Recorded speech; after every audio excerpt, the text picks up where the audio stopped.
Good morning, everyone, and welcome to the Laws of Life webcast network. My name is Blanca. I'm the founder of the platform, and today's show we have Bamal Shah. He is the host of the Laws of Business Breakthroughs, and the Laws of Life's all about bringing you community, education, and interactive talk shows where you can ask questions and get answers in real time from Bamal. And if you ask a great question, you can win a copy of Bamal's book. So ask questions, get involved in the chat. Let's have a great conversation and let's bring Bamal onto the stage. How are you today, Bamal? Awesome. Thank you. Fired up. That's wonderful. I love when people are fired up. So what is our law today? When you say the law of forecasting, what do you mean exactly? So putting out fires. We probably hear that I'm putting out fires. I'm putting out fires every day. I'm dealing with urgent situations. Every single day entrepreneurs have that. I'm so busy, taking care of things in the now that I don't have time for anything else. So forecasting is the one thing that is absolutely essential that helps put out fires, avoid putting out fires. It basically prevents you from getting into the situation of putting out fires. So that's the one tool, that's the one thing that is absolutely essential. And you should have a forecast, just like you have a weather forecast. That gives you a 2-week forecast, right? When we have a 10-day forecast, this is our weather. There's systems that is built to predict the weather. And when we have weather forecasting, if there's some things that are happening, hurricanes or tornadoes, we can be prepared for something that is bound to happen and we can save ourselves. Similarly, in your business, you need to have a forecast. You need to have a 2-week, at least at a minimum, at an absolute minimum, you should have a 2-week forecast. I mean, if the listeners want to scan the QR code, I have the biweekly forecaster as a tool that can help them, forecast for the next 2 weeks as to what their next 2 weeks look like in the business and what they need to make it look like. Not necessarily, what it looks like, but what do you want to look like in the next 2 weeks and make it So happen. tell us an example of an interesting forecast that you've done for a client of yours. So absolutely. So this is an events company, where we were doing, and that was the one thing that practically eliminated 80% of the fires that they put out because the 2-week forecast for events, or things that they do, or sales that they have to do, or follow-ups that they have to do, or contracts they have to do, money that they have to secure, is put out on a schedule and looking out 2 weeks ahead of time. Another company was a construction company. When you have projects, when you have things that you have to put on a schedule, construction companies, project managers, they practically live and breathe a biweekly forecaster. A 2-week forecast. They can't do their job without a forecast, knowing what's coming up ahead and planning proactive. And that is, you look at, okay, these are the projects, these are the schedules, these are the people I need to get. These guys, they show up late many of the time. I have to secure backup.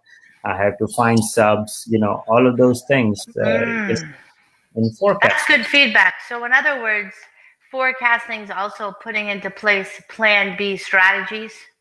Absolutely, no question about it. It could be plan B, C, D, E, F, G, H, I, J, K. It doesn't matter. You can have as many backups as you want, but you should have at least through plan D because That's a good point because so many entrepreneurs always assume that they're always going to feel good every single day and that they don't need a team around them and that they can do everything. But candidly, it's good to cross train on your expertise and have team members to back you up. And I mean, even with events, there are vendors that sometimes don't show up. You want to have a plan B. Always, like you said, is so, so important. Yes. And people think that, the whole saying that hope for the best and plan for the worst, there is a fallacy in it because you only look for two things. I would say hope for the best, but plan for all the possibilities.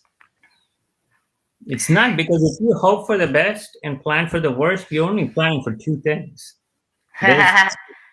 Now, right? you said in your notes, you said that the calendar is one of the best ways for the forecast. So, in other words, we should be mapping out every event and every usage of time over the 2 week period to be optimally efficient.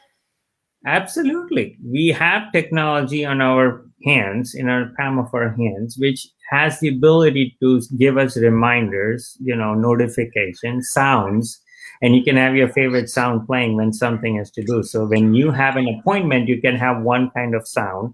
And when you have tasks where you don't have an appointment, but it's just you working on certain things, you working on a project, you working on an outcome, you could have a different notification sound, or you may have a personal thing that you may have to do. You could have a different notification. So okay, this is Ooh. a personal thing I have to do. This is a work-related thing that I have to do. This is an appointment that I have to do. You can have all kinds of things, that's possible with the calendar. And calendar That's is, genius. yeah, yeah. So Well, calendar, wait, hold, before you go to the next point, I like this concept of the sounds. So when you remind yourself something on the calendar, do you use Siri and talk to your phone and say, Siri, remind me to do this? Do you tell your sometimes assistant or what? I have both. So I have an assistant who makes appointments on my calendar. Okay, that's her job. And then I also make appointments on myself. I sometimes, type it in. It's quicker for me to type. Sometimes I'm talking because of my accent. Sometimes Siri doesn't recognize my accent, even when I pick Indian accents. So I have more time correcting myself. But there you go. That's That's Gary speaking. that was good timing. That was intentional. Oh my God, that's so funny. I love it. You always have so many innovative ideas. So by assigning different sounds to different categories of tasks, that helps you in terms of prioritizing them and then maybe giving yourself a break if you can't do the task at that point in time. Absolutely. And not only that, when you start being proactive, you stop being reactive.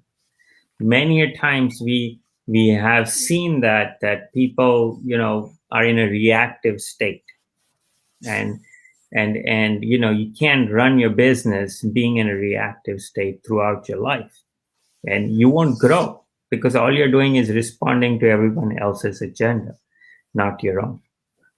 So Exactly. right. So What's if you your opinion on time management? What's your opinion on barters as a form of business development? Are you for or against them? So there is the first question on time management. Okay, so managing time. If you look at the definition of the word manage, change control or direction of. So if I put that in a sentence, can you change control? Okay, can you control or change direction of time? Can you control or change direction of time? The answer is no. We can't do that. So the only thing we can really do in terms of time management is priority management and understanding your priorities. That's why the forecasting is so helpful, because it helps you lay down your priorities ahead of time. So you're not, looking, okay, what's my priority for the day? You already have that coming. And then in between, if something comes up, you can always adjust your 2 week forecaster and say, well, something has changed, something has happened, so this becomes my priority today. So that's priority management. And in terms of bartering, the challenge that happens is value. Okay, so the way that it would make sense for anyone to do barter is there's an equal exchange of value, and value in terms of, okay, this is your cost of doing something. Okay, and this is their price of providing a service. Now, they may not see what you offer as a value at the same price versus what you have to offer. So it's essential to come at agreement in terms of value and have, okay, well, I have customers, I have 1,100 customers paying me this price, so my value is justified. It is there. Similarly, on the other side, they may say, okay, so then you have an equal exchange of value for services. Interesting. That's good. That's good feedback. Very good feedback. I always learn so much from you, and I love starting my Mondays out with Bamal because it gets me inspired. I use the new tool every single week. Now, do you sleep? Because every week you have a new tool to share with us. Where do they come from? I just love to create tools, So yes, everybody has to sleep. I do sleep too, but I love to create. I love to create resources. Last or the weekend, I created one. It's the plate offloader, which means if somebody says, my plate is full, I have too much on my plate. You always have two empty plates. The Yeah. one he or she will do it plate, and the second is I will manage it plate. So you can transfer things on from your plate to those two plates, and reduce things that you're doing with your time. And where is the best place, Bamal, to learn about you and all the different tools and services you offer? So the best thing is, scan the QR code. You get links, and I update that on a regular basis with different resources, tools, links, channels, things like that, events. And also you feel that also has a link to my calendar to schedule a call, talk to me, pop a question, and also resources that can help them grow the business. So lots of resources there with the link and the QR code. And I thanks have to an you, idea, you're helping. Bamal. I have an idea. What do you know what tool you're talking about next week yet, by any chance? Or is it too early? Well, no, we can talk about it. I mean, I'm just thinking about, one that I developed today is I have too much on my plate. So how to offload your plate? All right, so I have an idea. Why don't we have, we can accept up to 6 people in the workshop live stream. So I'm going to do a shout out. 6 people I want to be in the show with us. And let's do like a group workshop inside Bamal's show. Bring your questions. Talk about how you're overloaded. And let's compare notes with each other. What do you think of that idea? Have a little group next Absolutely. week. Would love to do that. I can, we can Okay. even send them the tool beforehand if they register, if those 6 people. And I can email you that tool, and then you can send it to them. Hey, have this ready when you're joining the workshop, and we'll go through this in the workshop. I love it. So the first 6 people to email me at blanca@lawsoflife.shop can be eligible to be in our round table Laws of Business Breakthroughs next Monday at 10:30 to 10:45. So join us. Let's have some fun. Let's interact. Because I realized this morning I love working with people. People is what inspires me. Could I work by myself every day? Yes. But like when I connect with you, Bamal, it just inspires me to have a better day. So I want to thank you for that. Thank you, Blanca. Thank you very much. You too. You inspire me to have a great day as well. Amazing. All right. Well, everybody, I'll post it on my social media, and join us on Monday at 10:30, a week from today, for a Laws of Business Breakthrough Roundtable. Thanks for watching, and please show some Bamal love by loving, commenting, and sharing this webcast. We'll see you next week, and thanks for watching. Thank you.